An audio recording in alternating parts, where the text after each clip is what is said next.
Sunday ശാലോമിലേക്ക് സ്വാഗതം. ഞാൻ Jose John Mallikassery. മഹാഭാരതത്തിലെ വളരെ സുവിദിതമായ ഒരു കഥയാണല്ലോ പരീക്ഷിത് രാജാവിൻ്റെ കഥ.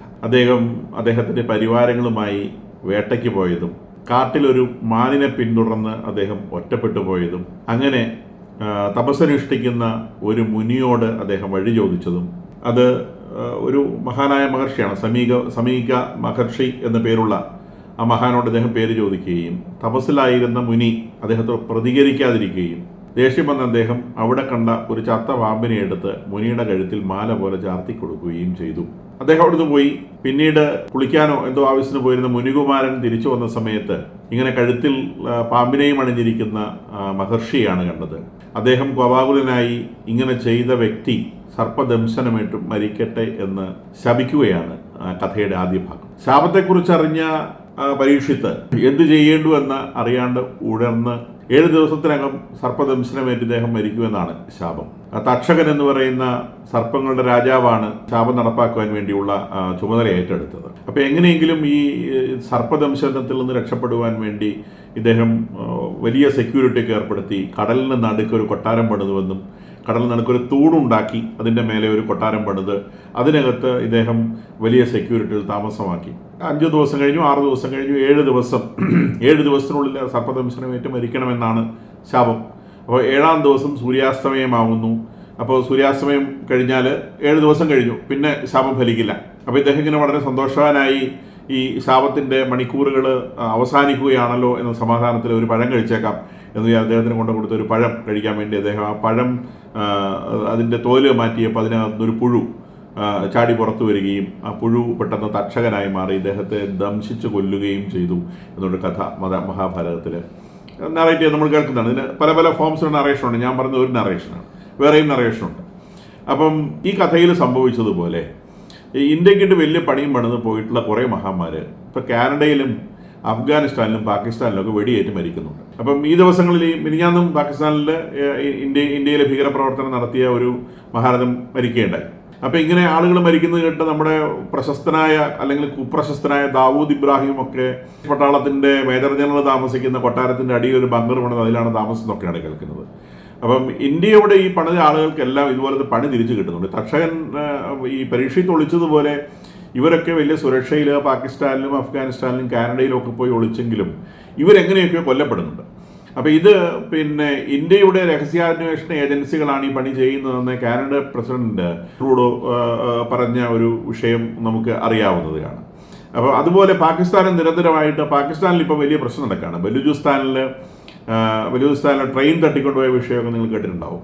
അപ്പോൾ ഇതിൻ്റെ എല്ലാം പുറകിൽ ഇന്ത്യയാണ് എന്നിങ്ങനെ ധാരാളം ആരോപണങ്ങൾ വന്നുകൊണ്ടിരിക്കുകയാണ്. അപ്പോൾ നമ്മളൊരു 2-3 വീഡിയോയിലായിട്ട് ഈ ഒരു വിഷയം അനലൈസ് ചെയ്യുകയാണ്. നമ്മൾ ഇന്ത്യയാണോ ഇത് ചെയ്യുന്നത്, അല്ലെങ്കിൽ ഇങ്ങനെ ചെയ്തതുകൊണ്ട് ഇന്ത്യക്ക് എന്താ പ്രയോജനം എന്നുള്ള ഈ ഒരു വിഷയം നമ്മളൊന്ന് കൈകാര്യം ചെയ്യാൻ ശ്രമിക്കുകയാണ്.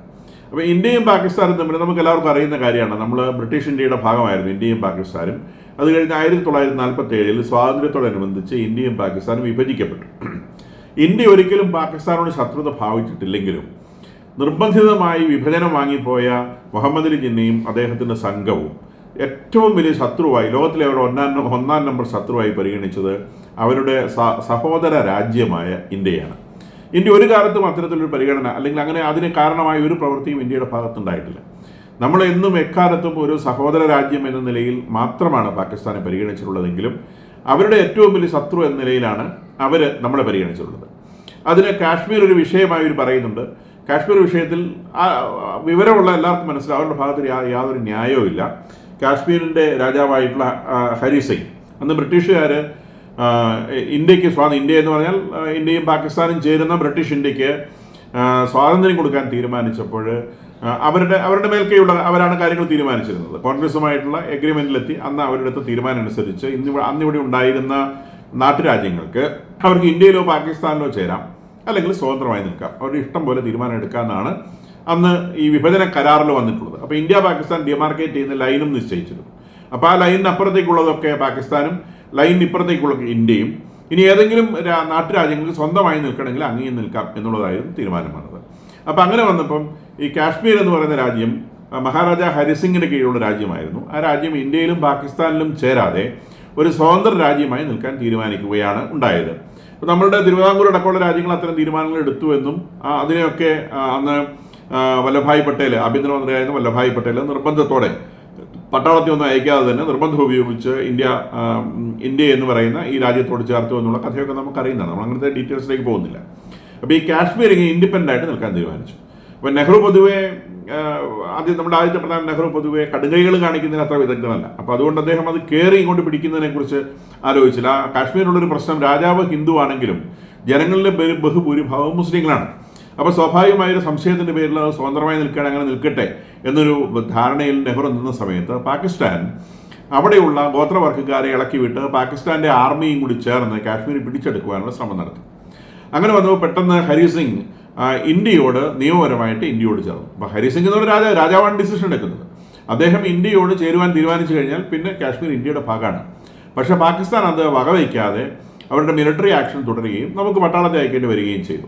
അങ്ങനെ 1947 തന്നെ ഫോം ചെയ്ത ഉടനെ തന്നെ പാകിസ്ഥാനുമായി നമുക്ക് യുദ്ധത്തിൽ ഏർപ്പെടേണ്ടി വരികയും കാശ്മീരിൻ്റെ ഏകദേശം 45% ഭാഗം അവരെ കൈവശപ്പെടുത്തി വെക്കുകയും 55% ഭാഗം നമ്മളുടെ കയ്യിലാവുകയും ചെയ്തു. അപ്പോൾ കാശ്മീരിൻ്റെ ഒരു 50 സ്ലൈറ്റ്ലി ഗ്രേറ്റർ ദാൻ 50% ഇന്ത്യയുടെ കയ്യിലും സ്ലൈറ്റ്ലി ലോവർ ദാൻ 50% പാകിസ്ഥാൻ്റെ കയ്യിലും വന്നു. അപ്പോൾ ഇതാണ് ഈ പാകിസ്ഥാനും ഇന്ത്യയും തമ്മിലുള്ള യുദ്ധത്തിൻ്റെ അടിസ്ഥാനം. പക്ഷെ അപ്പോഴും ഇന്ത്യ പാകിസ്ഥാനെ ഒരു നിതാന്ത ശത്രുവായിട്ട് ഒന്നും പരിഗണിച്ചിരുന്നില്ല. പക്ഷേ പാകിസ്ഥാൻ അന്ന് മുതൽ ഇന്ത്യ അവരുടെ ലോകത്തിലെ ഏറ്റവും വലിയ ശത്രുവായി പരിഗണിക്കുകയും കാശ്മീരിൽ നിരന്തരമായി പ്രശ്നങ്ങൾ ഉണ്ടാക്കുകയും ചെയ്തു. അവർ കാശ്മീർ അവരുടേതാണ്, അവർക്ക് വേണം, ഈ നിയമപരമായി ഇന്ത്യയോട് ചേർന്ന ഈ സ്ഥലം അവർക്ക് വേണം എന്ന് പറഞ്ഞുകൊണ്ട് ഇന്ന് വരെയും അവർ പ്രശ്നങ്ങൾ സൃഷ്ടിച്ചുകൊണ്ടിരിക്കുന്നു. അവരുടെ ഭാഗത്ത് കിട്ടിയ കാശ്മീരിനെ നമ്മൾ പാക് ഓക്യുപ്പൈഡ് കാശ്മീർ എന്ന് വിളിക്കും. ആ പാക് ഓക്യുപ്പൈഡ് കാശ്മീരിനെ അവർ ആസാദ് കാശ്മീർ എന്ന് പറയുന്ന ഒരു ഭാഗമായും ഗിൽജിത്ത് ബാൾട്ടിസ്ഥാൻ എന്ന് പറയുന്ന വേറൊരു ഭാഗമായും, ഗിൽജിത്ത് ബാൾട്ടിസ്ഥാൻ എന്ന് പറയുന്ന നോർത്തേൺ സൈഡിലേക്കുള്ളൊരു ഭാഗമായും ആസാദ് കാശ്മീർ എന്ന് പറയുന്ന വേറൊരു ഭാഗമായും വിഭജിച്ചു. അതിനുശേഷം ഈ ഗിൽജിത്ത് ബാൾട്ടിസ്ഥാൻ എന്ന് പറയുന്ന ഏരിയയിൽ നിന്ന് ഏകദേശം 17% അവർക്ക് ലഭിച്ച ഏരിയ, കാശ്മീരിൻ്റെ ഏകദേശം 17% വരും, മൊത്തം കാശ്മീരിൻ്റെ 17% വരുന്ന ഒരു ഏരിയ അവർ ചൈനയ്ക്ക് കൊടുത്തു. അപ്പോൾ ചൈനയ്ക്ക് ടിബറ്റിലേക്കുള്ള ആക്സസ് കിട്ടാനൊക്കെ വേണ്ടി ചൈന ചോദിച്ചു. അപ്പോൾ തീർത്തും നമ്മളുടെ അഭിപ്രായത്തിൽ നമ്മുടെ സ്ഥലമാണ്, പാകിസ്ഥാനിൽ കൈമാറ്റം ചെയ്യാൻ യാതൊരു അധികാരമുള്ള നമ്മൾ UN-ലൊക്കെ ചോദ്യം ചെയ്തിട്ടുള്ള കാര്യമാണ്. അപ്പം ഇതിന് ശേഷം ഇന്ത്യയിൽ ഇവർ നിരന്തരമായി പ്രശ്നങ്ങൾ ഉണ്ടാക്കിക്കൊണ്ടിരിക്കുന്നു എന്നുള്ള കാര്യം നമുക്കറിയാം. അപ്പോൾ കാശ്മീരിനെ സംബന്ധിച്ച് കാശ്മീരിൻ്റെ ഇപ്പോഴത്തെ അവസ്ഥ 50% മേലെ ഇന്ത്യയുടെ കയ്യിലുണ്ട്. ബാക്കി ഒരു 20%ഓളം ചൈനയ്ക്ക് കൊടുത്തു. അത് കഴിഞ്ഞുള്ള 30% പാകിസ്ഥാനിലുള്ളത്. ആ പാകിസ്ഥാനിലുള്ള കാശ്മീർ തന്നെ ആസാദ് കാശ്മീർ എന്നും ഗിൽജിത്ത് ബാൾട്ടിസ്ഥാൻ എന്ന് പറയുന്ന ഏരിയ ആയിട്ട് രണ്ടായിട്ട് ഡിവൈഡ് ചെയ്തിട്ടുണ്ട്. ഈ ആസാദ് കാശ്മീരിൻ്റെ ഏരിയയിലുള്ള ആളുകൾക്ക് ഈ ഗിൽജിത്ത് ബാൾട്ടിസ്ഥാനെ കൂടെ അവരുടെ കൂടെ ചേർക്കണം എന്ന് പറഞ്ഞുള്ള പ്രശ്നമുണ്ട്. പരമദരിദ്രമാണ് ഈ സ്ഥലം. പാകിസ്ഥാൻ അശേഷം ശ്രദ്ധിക്കാത്തൊരു ഏരിയയാണ്. നേരെ മറിച്ച് ഇന്ത്യയിലെ കാശ്മീർ വളരെ സമൃദ്ധമായി ജീവിക്കുന്ന മനുഷ്യരാണ്. ഇന്ത്യ രാജ്യത്തുള്ള എല്ലാ സ്റ്റേറ്റുകളെയും പോലെ തന്നെ അങ്ങേയറ്റം സമൃദ്ധിയാണ് ഇവിടെ. നേരെ മറിച്ച് പാകിസ്ഥാനിൽ മുഴുപട്ടിണിയാണ്. മുഴുപട്ടിണിയിൽ ഏറ്റവും കൂടുതൽ ദാരിദ്ര്യമായിട്ട് ജീവിക്കുന്നത് ഈ പറയുന്ന കാശ്മീർ എന്ന് പറയുന്ന ഏരിയയാണ്. അപ്പോൾ നമ്മളതൊരു ഇൻട്രൊഡക്ഷൻ എന്ന നിലയിൽ പറഞ്ഞു എന്നേ ഉള്ളൂ. നേരെ മറിച്ച് പാകിസ്ഥാൻ ആദ്യകാലം മുതൽ ചൈനയുമായി, അവരുടെ തുടക്കകാലം മുതൽ ചൈനയുമായി വലിയ സൗഹൃദത്തിലാണ്. അപ്പോൾ ആ തുടക്കം മുതലേ, അപ്പം ഇന്ത്യയുടെ ശത്രു, ഇന്ത്യയും ചൈനയും തമ്മിൽ ആദ്യം മുതൽ അഭിപ്രായ വ്യത്യാസങ്ങൾ 1960 മുതലാണ് ശരിക്കും അഭിപ്രായ വ്യത്യാസം. 60 വരെ ഇന്ത്യയും പാകിസ്ഥാനും പ്രശ്നമൊന്നും ഉണ്ടായിരുന്നില്ല.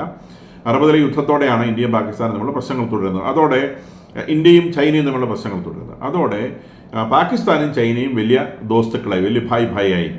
അവരുടെ സൗഹൃദം വളർന്ന് ന്യൂക്ലിയർ മേഖലയിൽ വരെ ചൈന പാകിസ്ഥാനെ സഹായിക്കുന്ന ഒരു അവസ്ഥ ഉണ്ടാവുകയും ചൈനയുടെ ലോകത്തിലെ ഏറ്റവും വലിയ സുഹൃത്തായി പാകിസ്ഥാൻ മാറുകയും ചെയ്തു. ഇപ്പോഴും ചൈനയുടെ ലോകത്തിലെ ഏറ്റവും ക്ലോസസ്റ്റ് ഫ്രണ്ടായി അറിയപ്പെടുന്നത് പാകിസ്ഥാനാണ്. അത് ഇസ്ലാമിക് വേൾഡിലേക്ക് പാകിസ്ഥാനിലൂടെ ഒരു ആക്സസ് കിട്ടാനാണ് ചൈന പ്രധാനമായും ഇത് ഉപയോഗിച്ചത്. In between America and China ഒരു മീഡിയേറ്റർ എന്നപോലെ പ്രവർത്തിക്കാനും പാകിസ്ഥാന് സാധിക്കുക വഴി പാകിസ്ഥാന് കുറേ അധികം നേട്ടങ്ങൾ ഇത്തരം കാര്യങ്ങളിൽ ഉണ്ടാക്കാൻ സാധിച്ചിട്ടുണ്ട്. അപ്പോൾ അതിനിടയിലൂടെ നമ്മളുടെ കാശ്മീരിനെ ഇവർ നിരന്തരമായി ഉപദ്രവിക്കുകയും ഈ കാശ്മീരിൽ കാണിക്കുന്ന എല്ലാ ഇൻസർജൻസിക്കും ചൈനയുടെ പിന്തുണ ഉണ്ടായിരിക്കുകയും UN-ലടക്കം ചൈന പാകിസ്ഥാൻ്റെ ഇത്തരം വിലകെട്ട അവകാശവാദങ്ങളെ സപ്പോർട്ട് ചെയ്യുകയും ചെയ്യുന്ന സാഹചര്യമുണ്ടായി. അപ്പോൾ അത് ആ ഒരു ഭാഗത്ത് നിൽക്കുന്നു. അതിനുശേഷം പാകിസ്ഥാനിൽ ചൈന വലിയ തോതിൽ സാമ്പത്തികമായി ഇൻവെസ്റ്റ്മെൻറ്റ് നടത്തുന്നു. അങ്ങനെ ചൈന പാകിസ്ഥാൻ ഇക്കണോമിക് കോറിഡോർ എന്ന് പറയുന്ന ഒരു വലിയ ഇൻവെസ്റ്റ്മെൻറ്റ് ചൈന പാകിസ്ഥാൻ നടത്താൻ തീരുമാനിക്കും. ചൈനയ്ക്ക് ട്രേഡ് നടത്തേണ്ട രാജ്യങ്ങൾ മുഴുവൻ കിടക്കുന്ന അറബിക്കടലിനോട് ചേർന്നിട്ടാണ്. ഇനി യൂറോപ്പ് ആണെങ്കിൽ പോലും അറബിക്കടലിലേക്ക് പോയിട്ടാണ് മെഡിറ്ററേനിയനിലൊക്കെ എത്തേണ്ടത്. മെഡിറ്ററേനിയൻ വഴി സൂയസ് കനാൽ കടന്ന് അങ്ങനെയൊക്കെയാണ് യൂറോപ്പിലേക്ക് ആക്സസ് കിട്ടുക. അതായത് ചൈനയ്ക്ക് ഈ പ്രധാനപ്പെട്ട വ്യാപാര സ്ഥലങ്ങളിലേക്കൊക്കെ എത്താൻ വലിയ ദൂരം സഞ്ചരിക്കേണ്ടി വരും. അപ്പോൾ ഈ ദൂരം ഇല്ലാതാക്കാൻ വേണ്ടി ചൈന കണ്ടുപിടിച്ച ഒരു സൂത്രമാണ് പാകിസ്ഥാന്റെ വിലങ്ങനെ ഒരു വലിയ റോഡും റെയിലും ഉണ്ടാക്കി നേരെ അറബിക്കടലിലേക്ക് വരിക. അതിന് ഭയങ്കരമായിട്ടുള്ള സ്ട്രാറ്റജിക് ഇമ്പോർട്ടൻസ്. ഒന്ന്, ബിസിനസ്. പ്രധാനമായിട്ടും അറേബ്യൻ രാജ്യങ്ങൾ വളരെ ഈസി ആയിട്ട് ബിസിനസ് ചെയ്യാൻ പറ്റും, യൂറോപ്യൻ രാജ്യങ്ങളുടെ ഈസി ആയിട്ട് ബിസിനസ് ചെയ്യാൻ പറ്റും. 2, ചൈനയുടെ മുഖ്യ ശത്രു എന്ന് ചൈന കരുതുന്ന ഇന്ത്യയിലേക്കുള്ള ദൂരം വളരെ ചുരുങ്ങും. അറബിക്കടലിൽ നമ്മളുടെ ഗുജറാത്തിന്റെ ബോർഡർ കഴിഞ്ഞാൽ പിന്നെ പാകിസ്ഥാൻ കഴിഞ്ഞാൽ ഉടനെ പാകിസ്ഥാൻ കഴിഞ്ഞാൽ ഉടനെ ചൈനയുടെ ഒരു പ്രധാനപ്പെട്ട പാകിസ്ഥാനിൽ നിന്ന് വില കൊടുത്ത് വാങ്ങിയ ഒരു പോർട്ടാണ് പിന്നെ വരുന്നത്. അപ്പോൾ നമ്മളോട് വളരെ അടുത്ത് വന്ന് നിൽക്കാൻ അവർക്ക് സാധിക്കും. ഒരു സംഘർഷം ഉണ്ടാകുന്ന സാഹചര്യത്തിൽ അവർക്കത് വളരെ ഉപകാരപ്പെടും. അപ്പോൾ ഈ ഒരു കണക്കുകൂട്ടലൊക്കെ വെച്ചുകൊണ്ട് ചൈന അവിടെ ഒരുപാട് ഏകദേശം $100 ബില്യൺ, ബില്യൺ എന്ന് പറയുമ്പോൾ 100 കോടി, 1 ബില്യൺ 100 കോടിയാണ് എന്ന് പറഞ്ഞാൽ $100 ബില്യൺ 10,000 ബില്യൺ ഡോളറാണ്. ആ ഡോളറിനെ നമ്മൾ ഏകദേശം 90 കൊണ്ട് ഗുണിക്കുമ്പോഴാണ് അത് രൂപയിലേക്ക് വരുന്നത്. അപ്പോൾ ഏകദേശം എത്ര കോടി രൂപയാണ് അവരവിടെ ഇൻവെസ്റ്റ് ചെയ്തിട്ടുള്ളത് മനസ്സിലാക്കുക. അത്രയും വലിയ ഇൻവെസ്റ്റ്മെൻ്റ് ഒക്കെ നടത്തി ചൈനയും പാകിസ്ഥാനും തമ്മിൽ വലിയ ബാന്ധവത്തിൽ വന്നു. അപ്പോൾ ഇത് 2015 ശേഷമാണ് ഈ ചൈന പാകിസ്ഥാൻ ഇക്കണോമിക് കോറിഡോർ എന്ന് പറയുന്ന ഈ സംഗതി ഓപ്പറേറ്റീവ് ആവുന്നത്. അത് ഏകദേശം അതിൻ്റെ കംപ്ലീഷനിലേക്ക് എത്തുന്നു. ചൈന ഏകദേശം $70 ബില്യൺ പാകിസ്ഥാനിൽ ഓൾറെഡി മുടക്കി കഴിഞ്ഞിട്ടുണ്ട്. ആ ഒരു സിറ്റുവേഷനിൽ പാകിസ്ഥാനിൽ ഒരു 2-3 വർഷമായി വലിയ ഇൻസ്റ്റബിലിറ്റിയും കലാപവും ഉണ്ടാവുന്നു.